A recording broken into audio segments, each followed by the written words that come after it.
Okay, on this part of the video, I want to talk about materials which we use for felting. So as I already mentioned, like needle felting, it's clear, we use all different kind of wools. Carded wool is better than for needle felting and than any other wool. Just because it's a little bit thicker, heavier, and no, it depends though. I mean, you can take carded merino, but it's just kind of easier to control it than a lined wool like roving, like we use for wet felting. And so I use Italian Maiori. It's a mix of Berkshire and like a few other types of wool. I think it's the best for needle felting, but regular Berkshire and which you can buy here in this country pretty much in lots of fiber supply like our craft stores. There are like a few good stores which you want to shop around. I can give you the contacts if you also. I also sell it myself. Anyway, so this is as far as like needle felting. As far as like wet felting, there are several options, but again, I prefer super fine merino, which is 19 microns. It's like my main ingredient. So, and lots of people love it too because it's really fine. It felts really easy, really fast, and it's easy to control. And it comes in many different colors. It's kind of many different blends. It's blended but in colors also, and blended with other fibers like silk, for example. But what else? So again, let's say our merino is the wool that felts easy, felts very fast. So this is why we love it, like it's the main ingredient. But it doesn't mean that we have to use only merino. If you're looking to felt something more heavy duty, like shoes for example, or purse, merinos can be a little bit pricey too for some people. So we recommend to use anything that felts. You have to keep in mind that not every type of wool really felts. Lots of wool looks like it should, but as much you can just walk with it, but it never turns into like a really dense piece of fabric. This is the problem. So in this case, you need merino, something that felts, like again, as a main ingredient. There is not such a big trick, but the idea is the fine hair of merino will crawl into the other fibers and like kind of sucks it in together, bonds everything together. And actually it gives us lots of absolutely great opportunities, like never endless fun. So mostly other fibers are used for decor, like most felters do. Let's say if my main fabric will be made from merino, but I'm looking to decorate it with something, this can be anything that goes in. It's mostly natural fabrics, natural fibers, but it can be something handmade too. Depends what I want to do. So for me, the idea, so the wool have to crawl into between the thread, for example.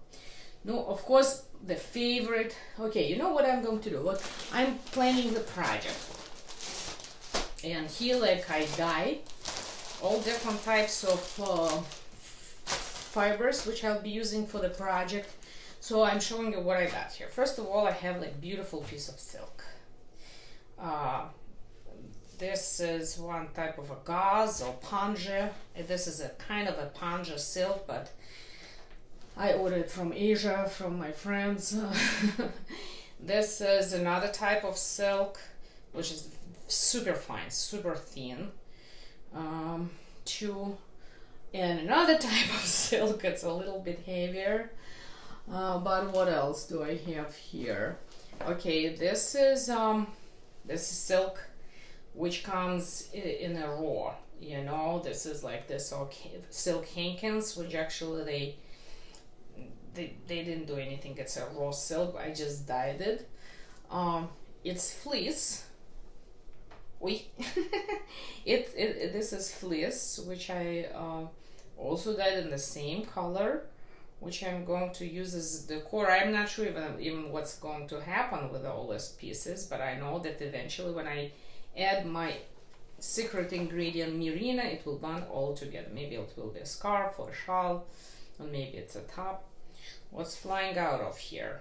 You know what's flying out of here? It's a pieces of they call it wool. It's actually made from wool. It says small pieces, kind of little wool balls. I can try to show you here. See how they look like. Yeah, so I am eating them here too. It's just for the decoration. Call it wool naps. Sometimes they call it wool naps. Also, what can be used? It can be used some other materials, like this is bamboo. So this beautiful fiber, which will give us all kind of different glossy reflection. What else can it be? It can be viscose. We like viscose a lot because it has its own shear, which wool doesn't have. And if you use a lot of viscose to put on top of your wool, it will give you a pretty nice sheer surface. I don't see it somehow around, but of course all different types of silk there are lots of different types. There's Chinese silk, and like I do print. I should teach someday little bit. It's called eco printing, when I print leaves on silk. Organza silk. It's a little bit tougher, so it's not floaty, but I like it because when you try to do different little bit of shapes, like flower, for example, stuff like that, it will stay like that. It's more staying more gives more texture. You can use it in three-dimensional. This silk gives more gloss. It's Chinese silk, I think. This is chiffon. I think it's from Germany. It's really nice, and believe it or not, it's all be bonded with wool, because wool will find a way to crawl in between these little threads and suck it in. So now, what other materials do I use? So we just do I spin a little bit.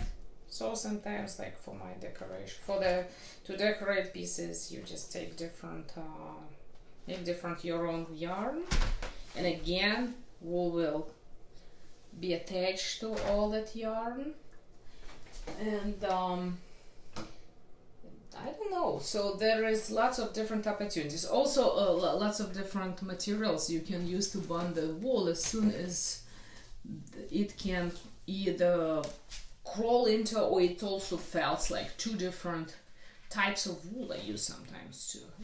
When I need merino for density, and something else more for fluff, for softness. I think that's it. I mean, generally I teach all that things during my classes, and we decide what kind of fabrics are we going to do and what kind of materials are we going to use. But just for the generally, for understanding the whole concept, this is what I wanted to watch you this short video. Okay, thank you. I'll see you in my next video about a little bit of a techniques. Thank you.